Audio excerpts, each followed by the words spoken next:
Hey everybody, Don Georgievich here, Job Interview Tools. Welcome to 7 Days to Mastering the Art of the Interview, Module 4. This is all about the handshake, so let's get started. Does a handshake really matter? Well, think back to the last time you got a limp handshake or a bone crusher. What impression did it make on you? Was it distracting, disgusting, shocking? Whatever your reaction, you probably weren't feeling positive about the other person. What a sloppy handshake says about the person behind the hand is that he or she just doesn't have things together. And if you're a sloppy handshaker, you're telling the client, boss, or interviewer that you have problems. Now, that conclusion can lead him to make subconscious decisions that he doesn't want to do business with you, or that you won't make a good representative of his company. The handshake is the physical greeting that accompanies a verbal greeting. Because the handshake is used universally in business, knowing when to shake hands and how to shake hands confidently is absolutely vital. Getting the right form. So, what is a proper handshake? The act seems so simple, yet people get confused over how to do it. Not shaking hands is a very clear form of rejection, and it's extremely insulting to the other person. In the United States and every other English speaking country, you're expected to offer a firm handshake and make eye contact at the same time. A firm handshake with good eye contact communicates self confidence. In U.S. etiquette, an appropriate handshake begins with the introduction. So, the first thing that you want to do is extend your hand and grip the other person's hand so that the web of your thumbs meet. And then you want to shake a couple of times. The motion is from the elbow, not the shoulder. I've known people to shake and just practically shake my arm off, but they don't mean anything by it. It's just their style. Now, while you're shaking, say something like, it's good to meet you, or it's good to be here, or, whatever is relevant to your situation.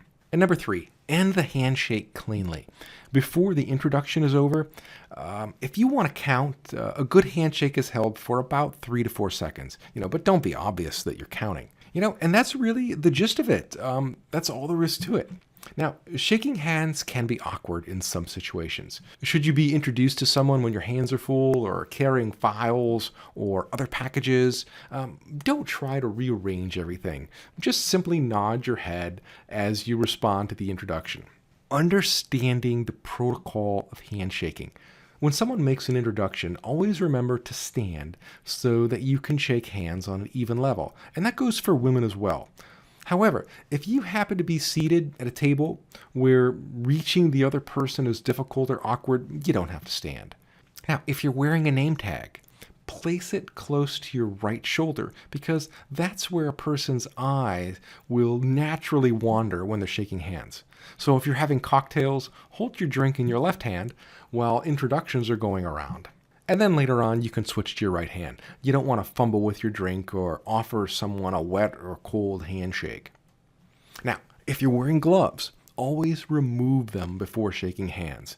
And the same goes for wearing gloves outdoors. You should take them off, well, unless it's just really, really cold outside.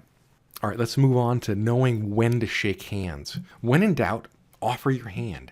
Shaking hands is appropriate when you're renewing an acquaintance, you're interviewing for a job, you're acknowledging someone who enters your office, or your cubicle, or home, or you're greeting a client, a new coworker, or host.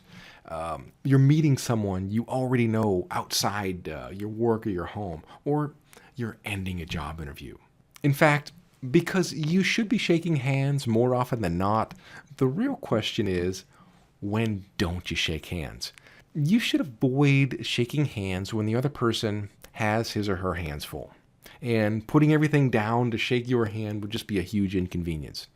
Another exception may be when the person you want to greet is someone much higher ranked than you and to whom you really have nothing to say. So in this case, rushing up to shake his hand to introduce yourself would probably appear a little pushy. Avoiding the clammy hand dilemma. When you're going to a job interview, you're likely to be nervous, and that makes for a cold and clammy handshake. So, what I like to do is visit the restroom right before I check in for my interview and wash my hands with warm soapy water. This gets the sweat off and it warms them up, so if I shake hands within the next 10 minutes, my hands will be good. I also grab some paper towels from the bathroom and put them in my pocket. I'll carry a cotton handkerchief in my pocket too and grasp it with my right hand until I'm ready to shake hands. And that way, my hand is always dry. And if you have perennial clammy hands, just carry a cotton handkerchief with you all the time so that your hands are always dry. Okay, that's all I have for you today. You'll need to stay tuned to tomorrow's lesson. This is going to be probably the most powerful lesson yet, and it's likely to change your career forever. If you're not watching this video at jobinterviewtools.com, you're probably not subscribed to receive the full program. So head on over to jobinterviewtools.com/7days and register so you can be sure that you're getting the full program. Plus, you'll get even more resources that I only share in email. It's all free, so you have nothing to worry about. And of course, I would love to hear your comments. Have you experienced any awkward handshaking moments? Are your hands forever sweaty or clammy? Please share your story below. Would love to hear it. I'm Don Georgievich. Stay on your game. I'm here to help you succeed so you can enjoy a prosperous career and lead a lifestyle you love. I'll see you in the next video. Hi, Don. My name is Tria, and I live in Tucson. And I just want to let you know that I got a job. I got actually a dream job. So excited about it. I purchased your program and followed it step by step, did everything you said to do.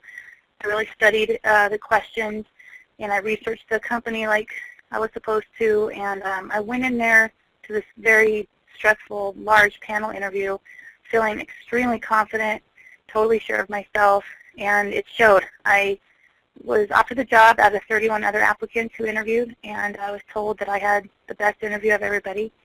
And I, honest to goodness, don't think that I would have had a chance if I hadn't purchased your program, because some of the questions that they threw at me were very difficult, but they were covered in your program. I'm pretty sure, except for maybe one, all the questions were covered in some form or fashion in your program. My interview lasted about an hour and 15 minutes, so there was a lot of questions, and I nailed it. I completely nailed that interview, and I got the job, and I start Monday, and I couldn't be happier. It's definitely going to be a long-term career for me, and I want to just thank you from the bottom of my heart for everything, for putting together such a comprehensive program that is just so helpful, and I can't thank you enough. John, thank you very much. Bye-bye.